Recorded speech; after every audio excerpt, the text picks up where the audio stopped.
ስጋን እናክማለን፣ ነፍስን እናድናለን። እባክዎ መረጃው ሼር በማድረግ ይህ የልማት ፕሮጀክት እውን እንዲሆን የበኩሎን ይወጡ።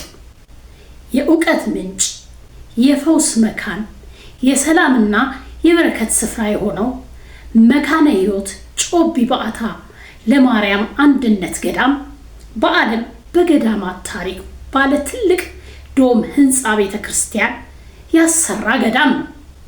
አሁንም በዓለም በገዳማት ታሪክ የመጀመሪያውን ባለ 1088 አልጋ ሪፈራል ሆስፒታል፣ ባለ 2 ሰይፍ የሆኑ መናንያንና ምሁራን ስብስብ መገኛ በሆነችው ጮቢ በዓታ ለማርያም አንድነት ገዳም አማካኝነት ሊገነባ ነው።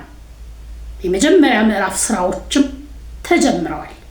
ይህንን የደስታ ብስራት ለማጋራት እሁድ የካቲት 29 ቀን 2018 ዓመተ ምህረት ወይም መጻጉዕ በሚታሰብበት ቀን ሰርክ 10 ሰዓት ሰዓሊተ ምህረት ቤተክርስቲያን አካባቢ በሚገኘው ይሁዳ አቢሲኒያ ሆቴል ልዩ የፍቅር ማዕድ አጋፔ ተዘጋጅቷል።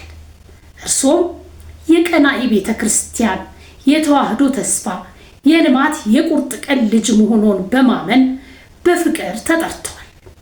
በዕለቱ ከምሽቱ 2 ሰዓት ጀምሮ በተለያዩ ታዋቂ የዩቲዩብ ቻናሎች የቀጥታ መስመር የገቢ ማሰባሰቢያ መርሃ ግብርም ተዘጋጅቷል። መጠራታችሁንና መመረጣችሁን ታጸኑ ዘንድ ከፊት ይልቅ ትጉ። 2ኛ ጴጥሮስ 1-10 አብረን እንሁን።